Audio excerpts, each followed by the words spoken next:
So, can you, you may contact the SPTA para po i-claim ang inyong prize.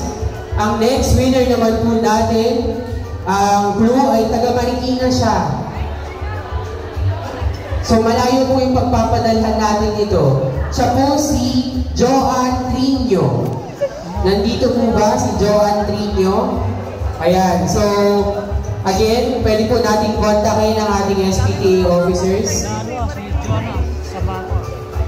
At ang third winner po natin, si Ronito Aticaldo. Nandito po ba si Ronito Aticaldo?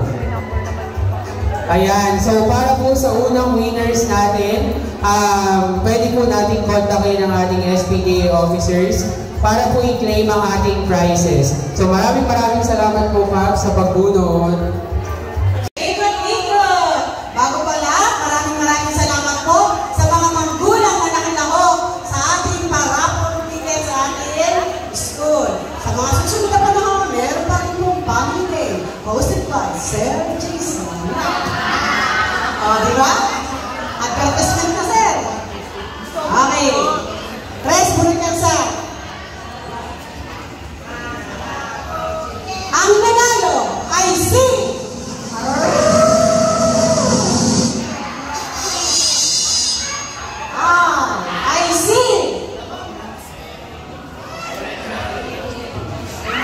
ako yan. I see. Ampir. Sino yung pwede na taga-ampir? May cellphone number na 0917. Ang huli, 457. I see. Sino? Ha? Kayo ba? Babae. Hindi na pwede. Rosana Romero. Sino po ang Rosana Villegas. Ma'am Rosana Villegas. Good morning po sa inyo lahat. Ako po si Rose Bennett. Si Ma'am Rose. Gusto ko ang transition ng si Madam. Good morning. Ako po si Wendy Villacorta. Si Ma'am Wendy. Ang ating mga sirs. Magandang umaga po sa inyo lahat. Ako po si Alex at Kabili. Sir Alex. And of course,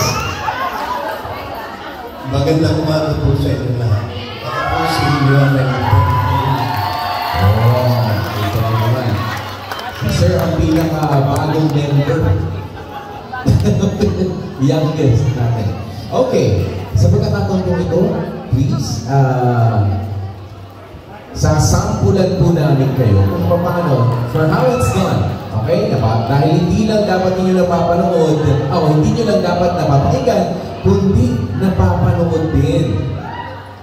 Ito po ay isa sa mga bahagi ng iHeartServe na inyong napakinggan alas 12 ng tanghali sa 105.9 sa programang Heart to Heart hosted by yours truly, Kuya Boy. Ako po ang gaganap na narrator. Katulad din doon.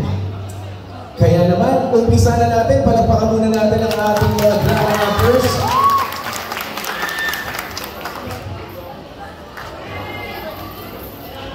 Sino bang mag-aakala na ang mortal na magkaaway na si Momshi Willie at Mars Marites ay magiging mag-besties in the end? Dahil sa pagmamahal at sa suporta ng mga mahal nila sa buhay, ay naging example pa sila ng kabutihan sa kapwa.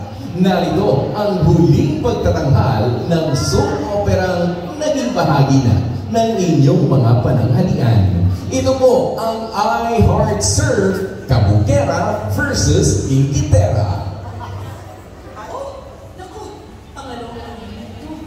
Let's go na.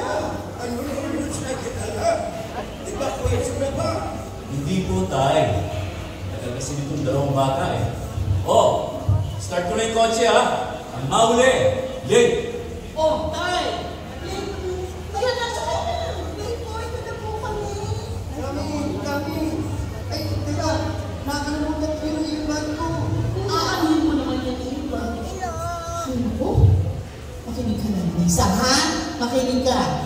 O tara na, dalihan nyo!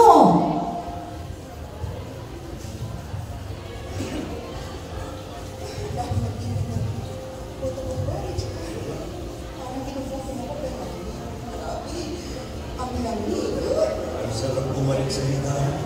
Ano ha? Patulog pa naman ko nito eh. Sige. Ilang araw natin gagawin to? Agoy, pahihinan nila lang itong mga tuko. Ako, walang mintis na pagsimbang gabi. Ha? Kayo na ang Lord Thanks, Lola! Naman! Dali no. Ay, buti naman kayo ganyan. Oo nga eh. Eh, hindi namin papayagang mag-start sila. Marami yun. Daming-daming na ito. Uy, mga apo, seryosohin ninyo ang simbang gabi, ha? Sige lang. Magkakataon ito para magpasalamat sa mga biyaya ng tao. Paring Tonyo, tingnan mo yung sitana ng mari, ang puti. Para magbubukas ang langit eh. Oo. Siguro na ba sa surf?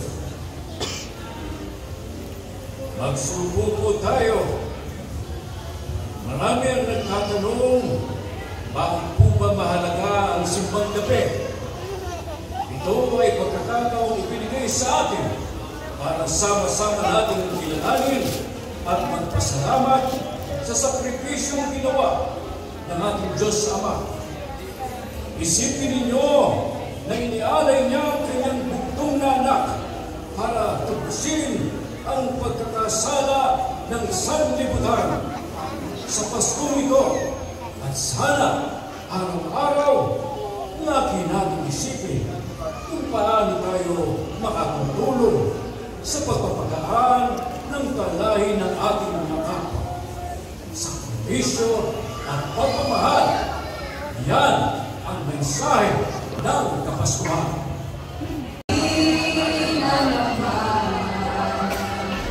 Nagising na patulog pa lang ang buwan. Simoy ng hangin at dahan na umahaplos sa mukha ng bawat tao. Umabagsak